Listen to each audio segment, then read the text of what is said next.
I'm Josh Hayes. I'm here joined by my colleagues from San Diego State University, John Beal, Cassie Collins, and Ada Willis. First, this has been an incredibly fulfilling project for us. We're very excited to provide you our research and the proposal backed by that research in the subsequent presentation. As Dr. Sweetser mentioned, this is specifically going to be talking about the 50th anniversary and building upon the previous team's effort.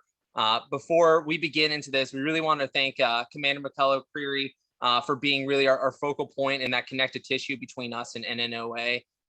She's been the driving force to be able to get us communication and get us the information that we need. So ma'am, thank you so much for what you've done for us to get this project to fruition. Again, before I proceed, I ask that everyone keep their screens unmuted until the end when we'll open up for questions and comments. So discussing the previous year's iteration, we still think it's a phenomenal document, and we still highly recommend their key leader engagement and social media proposal that they laid out in theirs. But again, we're focused specifically on the NNOA's 50th annual symposium. So NNOA, as we know, has an incredibly rich history and a phenomenal mission to support diversity and inclusion that they've done for the last 50 years. Started in Annapolis and building all the way forward. We cannot wait to help celebrate your 50th anniversary with you. So prior to conducting our research, we had to figure out, how do we conduct primary research? We utilized two theories, the two-step flow theory and the co-orientation theory, to frame how we approached the problem. So for our two-step flow theory, people receive information from influencers or opinion leaders in their life. After our initial client meeting with Commander McCullough-Creary and Captain Wright, we recognized that junior officers were a very big population that you were looking to communicate with. So who do junior officers hear about the NNOA from? We used a word of mouth Likert scale and demographic information that we received from our survey participants to give us insight as to who junior officers are being recruited to NNOA events and into NNOA membership by. Looking at the co-orientation theory, this theory identifies that people in different social categories, such as generations or genders, have an innate desire to find common ground between those intergroup categories. So specifically for NNOA, we're looking at baby boomers and Generation X versus millennials and Generation Z. So we wanted to know, does generational disparity factor into what members think NNOA can provide them? We used a a self-image and organization scale to determine the amount that different generations see NNOA as a representation of themselves and what NNOA can provide to them. And so, as Ada explained, our primary research was collected through survey and interviews, in-depth interviews, and we also conducted a focus group. When asked about how they heard about the NNOA, junior officer responded that they heard 18% heard from a senior officer, 26% heard from a junior officer peer, and then 39% of our respondents, the first time they heard about the NNOA was taking our survey. Word of mouth is extremely important for the NNOA to be able to reach their latent publics, the people who don't know about the organization or what it offers them. And that's how they inform them about the symposium and increased membership. So knowledge of the NNOA as an organization is not equivalent, though, to knowing its purpose or what it can offer to junior officers. On average, respondents showed lower knowledge of their local geographic chapter or the professional development opportunities afforded by the NNOA than they did of the organization overall, and that included members. So the NNOA can reaffirm the organization's mission and professional development opportunities with its members, and then employ those junior officers and senior officers who are members to go out, because they've already indicated that they're likely to speak positively on the word of mouth scale about the organization. Now you can employ them as influencers to go out and recruit, not just for the 50th, but also for overall membership. And generational disparity exists between junior officers and senior officers, as junior officers are mostly made up of millennials and Generation Z, while senior officers are largely, and retirees, are largely baby boomers and Generation X. When rating social responsibility perceptions of the NNOA and how they uphold their social responsibility to junior officers, younger generations rated social responsibility commitment lower with a 1 to 5 scale. Generation Z was a 3.0, which is ambivalent, compared to baby boomer generation. They had a 4.5. They strongly agreed that the NNOA upholds its commitment to junior officers. In this scale, social responsibility is normally included in a corporate sense, but overall, it's the organization's focus on efforts beyond their own goals of growth and communication to more promoting the well-being of the overall society and environment, which is what we want those junior officers to think that NNOA is as dedicated to their professional development as it is other goals and focuses within the organization. There was a 2015 Cone Marketing, PR, and Agency study that showed that millennials incorporate their values into how they perceive organizations, and then that further informs decisions about where they invest their time, energy, and money. They want to see and hear about social responsibility, and the way that they do that is on social media. So right now, what we have in the NNOA, based on survey results, is a misalignment of values between the generations, which is an opportunity to change JO's opinions on that.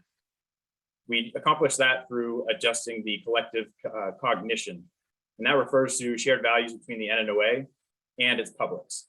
So questions asking about the alignment between self-image and the NNOA, how well the NNOA represents organizations, represents members, who they are, who they perceive themselves to be, or who they want to be. On a 1 to 5 scale, JO non-members rated themselves as a 1.5. That was a very slight agreement. Junior officer members rated themselves moderately at 3.5, and senior officers rated 4.1, which is well on a extremely well scale. The NNOA has to reach those JO non-members through influencers in order to improve their knowledge of the organization, and then further convince them to join, to attend the 50th symposium. And the NNOA has the opportunity to use that event to demonstrate and show the organization's mission, services, and values to junior officers and their commitment to them. That can co-orient the organization with their target public and achieve a collective cognition.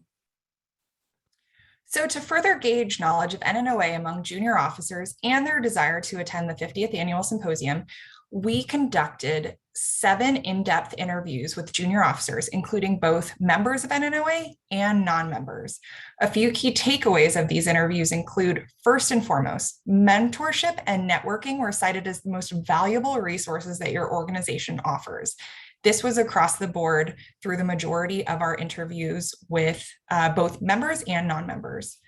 So both members and non-members also cited that they were more likely to attend the 50th annual symposium if they knew who the key speakers were going to be at the event ahead of time.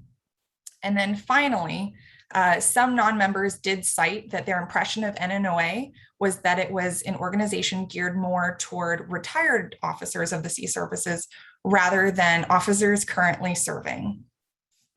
Another part of our team's research, as you know, we identified the opportunity to update the NNOA logo for the 50th annual symposium. I know Commander McCallicreary knows, I'm not sure if everybody else on the call does, but as part of this design process, we conducted a focus group among officers across the Marine Corps, the Navy, and the Coast Guard.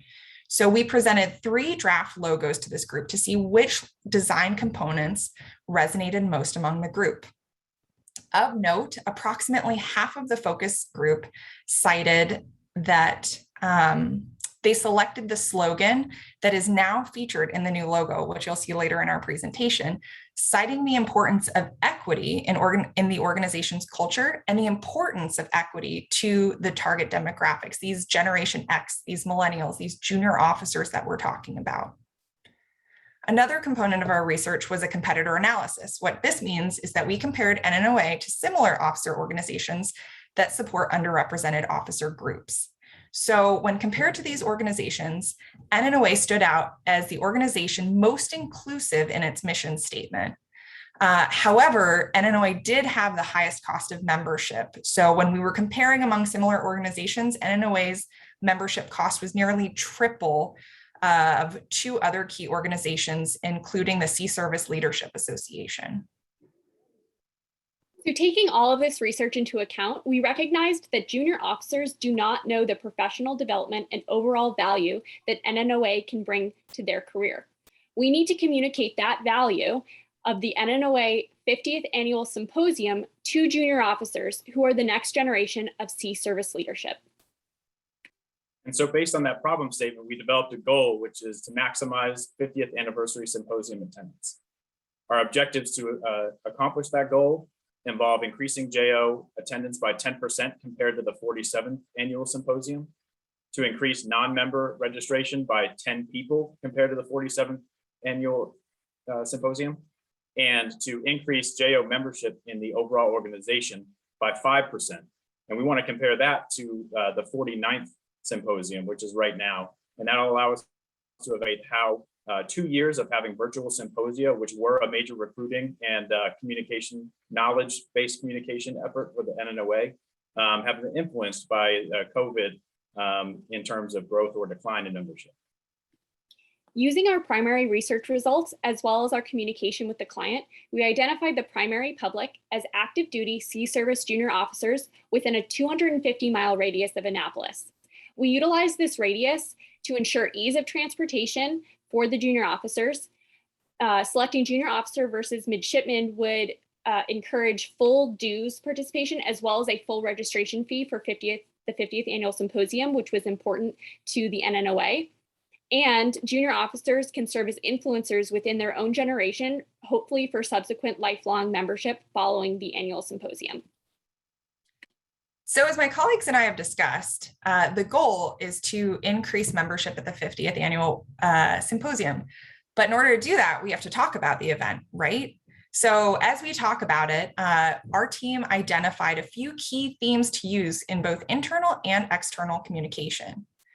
The first theme is professional development. So going back to the resources and mentorship being key services that the organization offers. The second theme is advocacy for junior officers, focusing on the benefits of NNOA membership to this target audience. And finally, investment in the future. So how NNOA supports fleet and sea service leaders going forward, those junior leaders now that will be fleet leaders in just a few short years. So the first topic we're going to discuss is a logo. And I know this is the moment you've all showed up and you've all been waiting for. But to give some contextual understanding of how we got to where we are, the energy behind the logo, again, is a commemorative 50th anniversary logo. It has an option for a long-term in 2023 and beyond, but we're only really proposing at this moment an event-specific logo. As Cassie said a moment ago, this went through an extensive draft and refinement process with persistent feedback and creative inputs from those focus groups and from active duty sea service officers. I'm now going to share my my screen with you, and we'll go through the logo.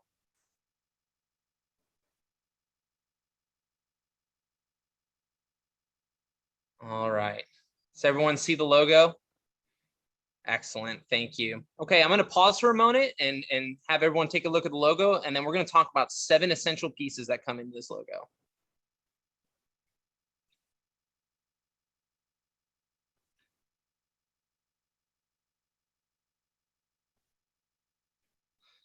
So the first one's the helm.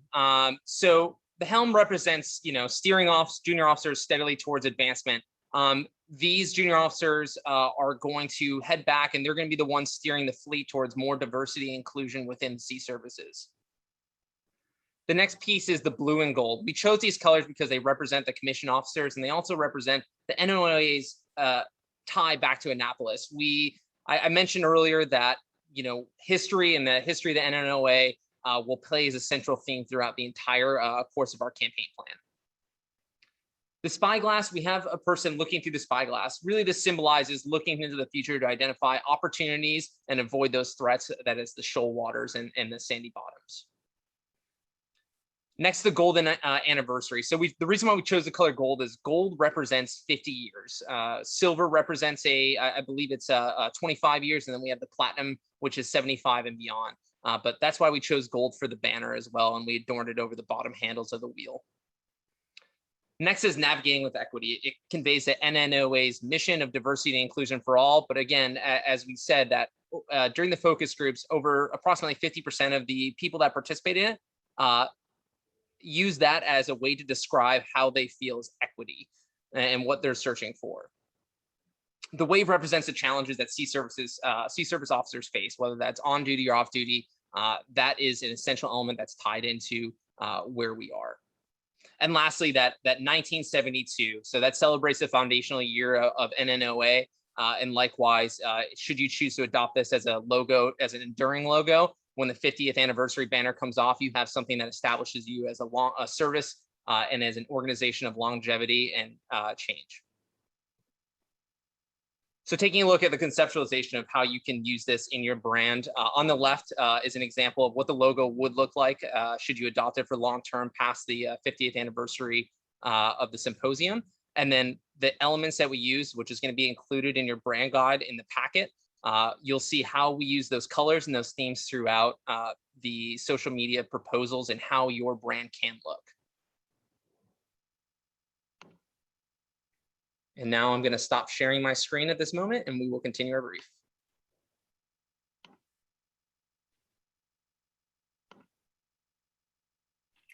So in addition to our commemorative logo, we also had some additional tactics to encourage communication of the 50th Annual Symposium. The first theme of tactics was internal communications. An example of this would be a local chapter 50th Annual Symposium lead-up calendar for the 6 months preceding the symposium. This would provide each chapter with specific topics to discuss for January through June of next year that would entice people to register for the 50th Annual Symposium, to include logistics, speakers, mentorship primers, and everyone throughout the nation and Oconus would have the same topics every month. The second theme of tactics was influencer relations. For example, we suggest providing discounted 50th Annual Symposium registration prices for 2022 United States Naval Academy graduates. About half of those graduates will remain in Annapolis on TAD orders following their graduation, and this would be a great opportunity for them to get exposed to NNOA and participate in the annual symposium. Next would be to expand your digital presence. You could gather testimonials from the 59th Annual Symposium virtually and feature them in a social media campaign that would highlight to junior officers the benefits of your annual symposiums. In that same vein, we also recommend establishing a social media campaign for your scholarship program. In terms of social responsibility, this is a great opportunity to show your target public the social responsibility that NNOA brings to the community.